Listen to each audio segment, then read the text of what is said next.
Can we just take a moment for that pile of books? I did that. Crazy business. And there's some missing. Wow. So hi, welcome or welcome back to my channel. My name is Leia and today we're gonna do my September wrap up, which is crazy to say, to think that September over. That went by so fast. September was a crazy good month. I read 14 books this month, which has never been done by me. I've never done that before, and so pretty exciting stuff, I guess, which is crazy because I didn't know it was possible. I didn't know I was capable of that. Anyways, we're gonna start with this wrap up. I have my cutesy book journal to help me because I don't always remember. I'll go in order of how I read them this month. So I started the month by reading Heartless Sky, which is the 7th book in the Zodiac Academy series. I have trouble really deciding how I feel about the series as a whole. This book I really did not enjoy as much as I think I would. It started off great and then the ending was fun. Well, fun. It was a bit crazy, but it was great. The middle, like 500 pages, was boring as hell.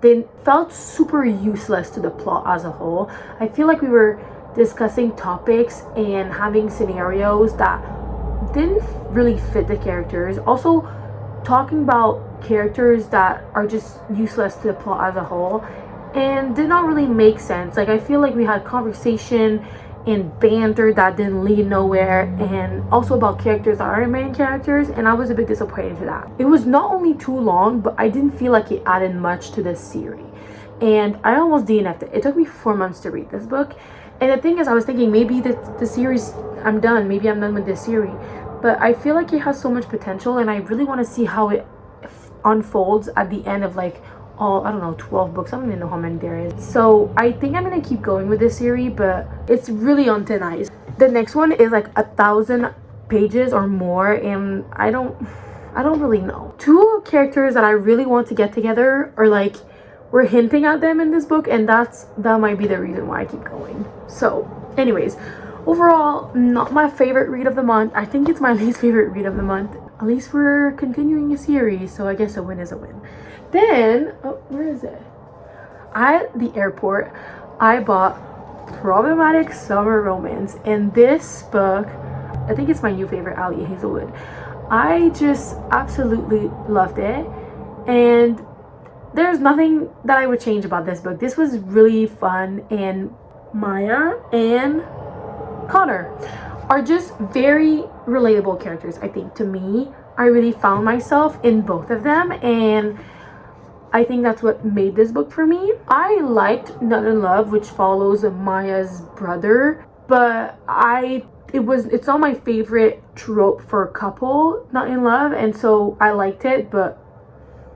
And when I saw that this was following Maya, I was like, oh well, you know, I liked Ellie and Rue's book, but like it wasn't anything crazy to me, so maybe I won't pick this up. But I'm so happy that I did, and I read like most of it on the plane, and it was perfect read. So highly recommend this book. Very summery. It's set in Italy, and you basically follow Maya and Connor, as it's an age gap and they have such a lore history. And I'm not gonna say too much because I feel like going in blind is very fun, but yeah, I would recommend reading Not in Love first, because it's not only this interconnected world, but the events of this book happen after Not in Love, and so I feel like it would definitely spoil Not in Love. But if you don't really care, I would definitely pick this one up. Okay, this probably is gonna fall. Then I read I Who Have Never Known Man by Jacqueline Artman. This was such an interesting read. I was not expecting anything like that. I read the premise and I heard a lot of people chat about this book, and I was like, okay, seems interesting, and I'm down to read something new and discover a new genre. The concept was so interesting and fascinating. This book doesn't necessarily have the ending that everybody would like, but I felt like it was necessary to have this kind of ending, because the whole story is very, you know, as much as the character knows, and I feel like I was in this book with the main character. So basically you follow 40 women that live in an underground bunker, and they have no recollection of their life before their life in the bunker, and the only men they know are the guards. It's really unclear what happened to them. And the 40th woman is really young compared to the other woman, and she basically starts asking questions and is kind of disrupting the general vibe. And then something happens and they escape, and then that's basically all I would say and all I would go in knowing. It's super fascinating, and I would 100% recommend this book.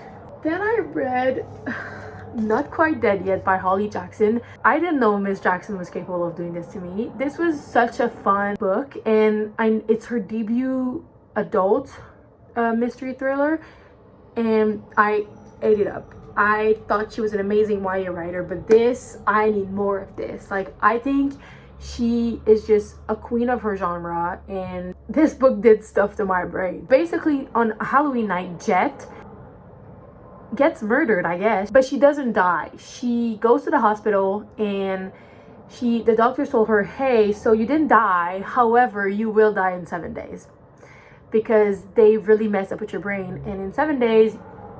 And Jet is like, well, I know for a fact someone murdered me, so they maybe have failed on the instant, but this is giving me now a chance to investigate and figure out who did this to me. And it's brilliant and perfect for the season that is coming up, and I just really enjoyed this one. I cannot wait to read more adult and YA by Miss Holly Jackson. I will basically read anything she puts out. Following that, I read Parvati Shallow's memoir, Nice Girls Don't Win, something, How I Burned My Power, something. I don't remember the full title, it's kind of long. But this was really fun as someone who loves Survivor and loves Parvati. And I read this, well, I listened to it on audiobook, but I read it while it was around the Australian Survivor, Australia versus the World. And I was eating up so much Parvati Shallow content, and reading her memoir really made me realize that we don't know nothing about TV reality stars. Like, I was really shocked that was her life, that is her life, and I feel like it made me appreciate her more for what she does and just as her person in general. It really opened my eyes to a lot, I think, of what we see on television. And I'm not a biggest television watcher, but whenever I do love TV reality shows. I learned a lot from her memoir, and if you like Survivor, if you like Parvati, if you like to see women win, if you like reality TV, I don't know, I would recommend this memoir. I listened to it on audiobook, and it's really short. I think the physical book is like less than 300 pages. I know the other book took me like 4 hours to read, maybe less. I don't rate memoirs because who am I to judge someone's life, but I think it was nicely written, and I like the separation of her story and how she told it, and her life is really fascinating. So if that's interesting to you, I would 100% recommend it. But it's not, if you're like a massive Survivor fan and you want to read her book to like have so much more Survivor content, I feel like you'd be disappointed, because she does talk about Survivor and how it made her the woman that she is today, but it's not surrounded around Survivor. It's really surrounding how everything in her life. So yeah, I really admire her for everything that she did, and yeah, it's a nice memoir. Then I read Immortal Dark by, I don't know how to pronounce any name in this book, so I will do my best. I'm really sorry I'm not gonna even try to pronounce this author's name because I don't want to mess it up. At least the characters aren't real, so I can't hurt nobody's feeling, but I think I'm pronouncing them all wrong. But basically, you follow Kidan, who learns that she is inheriting a house in this academy that is basically where vampires and humans coexist. And in this world, vampires only feed on specific families. They don't feed on the general human population.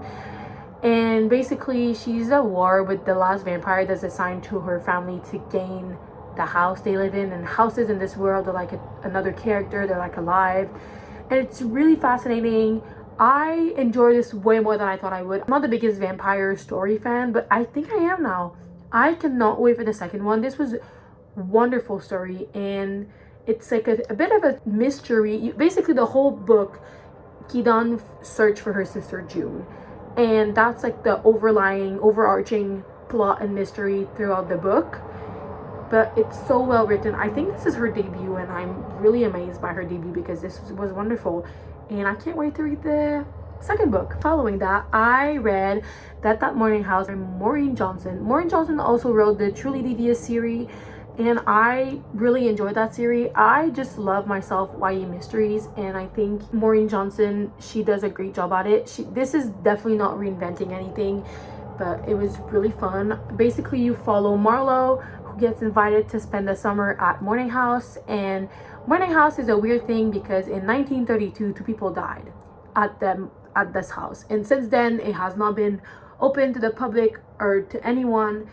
But that summer they are opening it to the public, and Marlo and a group of teenagers tour tourists on their property, and some strange things happen, and it's just very fun, fast-paced, very short, enjoyable story. Yeah, I had a good time. I don't think it reinvented anything. I don't have much to say about this. It wasn't bad, it wasn't my favorite. It's just a good book. I would recommend this. Pick it up. Very fall vibe. Next up, I read this book. Has a grip on me, The God of the Woods. I am still thinking about this book, and I didn't think that would happen to me. When I first finished it, I was like, okay, this was good, this wasn't great, but this was great, this was like fun. And then after I was thinking about it, I was like, no, this is a new faith. And I think what Liz Moore did is amazing. This is one of the best storytelling writing that I've ever read. I think the way she plotted the book, the way she told the story, the way she brought you in this world is eerie, but like kind of strange, but kind of fun world. I loved it. Basically, you're at a summer camp and a child disappeared.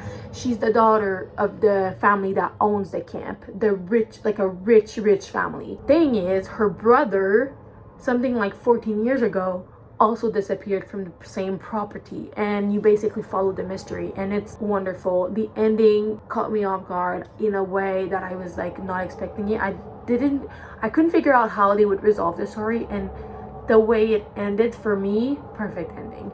I get why people don't love this book. I understand the criticism, and I see why people wouldn't like this book. If you hate a slow pacing, if you hate multiple point of view, multiple timeline, everything that kind of interchange, and you're a bit confused but it kind of makes sense, if you hate that, don't pick this book up because you won't like it. But if you like that, I would 100% pick this book up. It's just a good book. My back hurts. Okay, next up, I audiobooked Wild Lakeshore because my friend recommended it to me. I finished it like the same day that I finished The God of the Woods, and they kind of have a similar vibe in terms of this fiction mystery, and I think this is really an interesting genre, and I would love to read more books that are a fiction mystery because I enjoy both of these books. Basically, you follow a dad and his 3 children that live on Shearwater, which is like a scientific base that has like the seeds to save the world if something happened, whatever. Nobody lives there, basically. It's really deserted, and it's really for science. And one day, a woman washes on shore, and they're like, who is this woman? And the woman, she realizes that the family is not telling her everything, and the family realizes that this woman's intention are maybe not as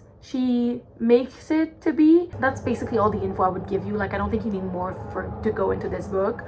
I like the audiobook. I feel like it was very nicely narrated. I don't think this was my favorite read ever. I did have a good time reading it.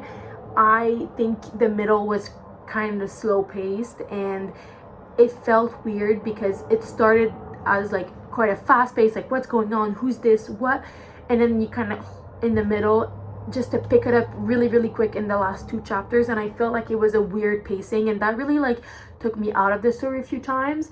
Maybe if I read it physically it would have been different, but being narrated to me, I was like, okay, what's next? I sped up the audiobook more than I usually do just to like speed it up, but I still had a great time with it. I don't know how to make sense of that. I think the plot twist was like interesting, maybe a little unrealistic, but still a good twist. Then after all these like mystery thrillers, I was over here with them, so I decided to pick up a cute little romance, Practice Makes Perfect by Sarah Adams. And let me tell you, I absolutely adore this series. When I read When in Rome, I knew I was gonna love this series. I absolutely love Sarah Adams' books. All of the ones that I've read, I've rated quite highly, and I think she's a good, great author. In this one, you follow Annie, who's the youngest sibling of the, I don't know what's their last name, Walker family. In the first book, you follow Noah, who's Amy's big brother, and Noah gets in a relationship with Amelia. Amelia is a pop star. And then so in this one, you follow Annie, who's Noah's youngest sister, and Will, who's Amelia's bodyguard. So that's the two people. And Annie's really bad at dates, and Will is very good at dating, and so he helps her practice her dating skills. And it's really cute, very funny, very lovely, and I had a very good time. After that, I read Anne of Green Gables, which my mom bought me when she went to PEI. She bought it from the author's house. Like, I think her house is a museum now, and so I had never read it. I also haven't seen the show, but I know I'm not the target audience, but I was really happy to read this Canadian classic. However, since I'm not the target audience, I had a really tough time getting into the story. Like, I didn't really relate to Anne. I feel like I didn't really relate to any characters. Like, these characters are 13. I'm not. I feel like if I read it when I was 13 or 14 or 15, I would have probably loved it way more than now.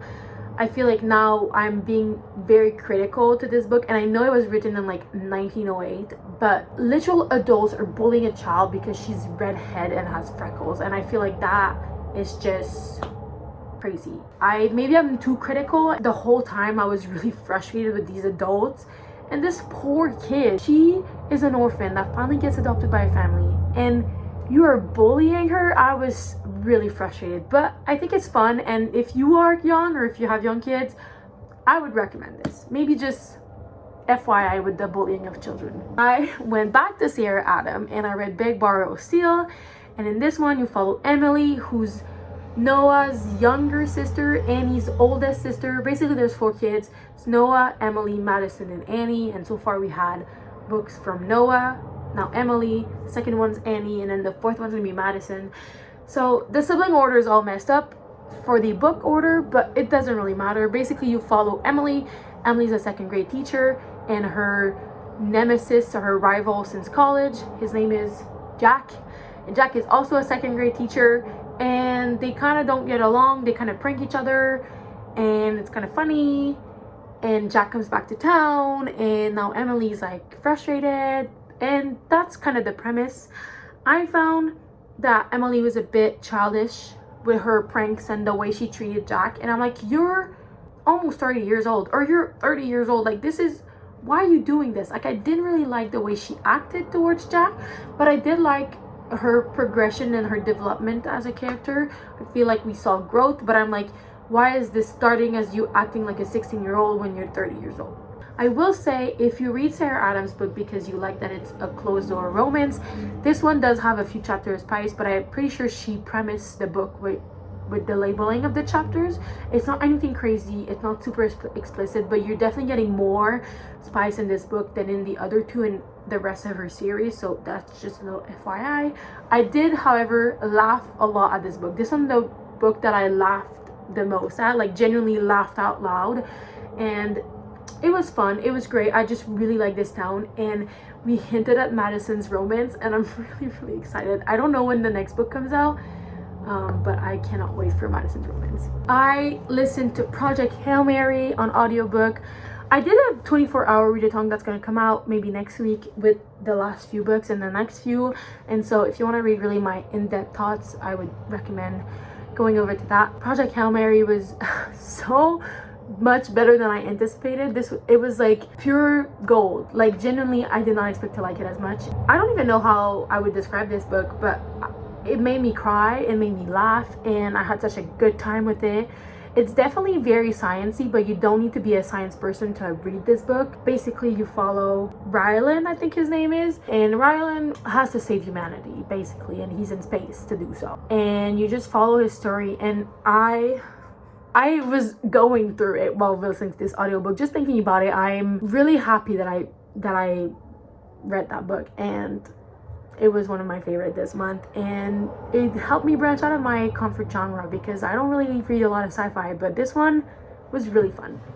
And then finally, to conclude the month, I picked up another sci-fi because might as well. The Ministry of Time has been on my radar since forever, and I finally picked it up. I'm really happy. Basically, in this one, the British government has figured out how to time travel, and they're bringing in to this time the current timeline people from the past, and they're like history expats, and these expats, they don't know nothing about 2025 or whichever year this book is set in. The history expats have to kind of live in with a bridge, they call it, just like a person that helps them adapt to today.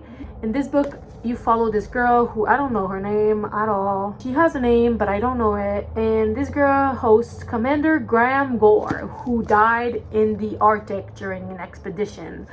And it's really funny, and it's paced nicely. Although the chapters are like 50 pages long, it goes by pretty fast.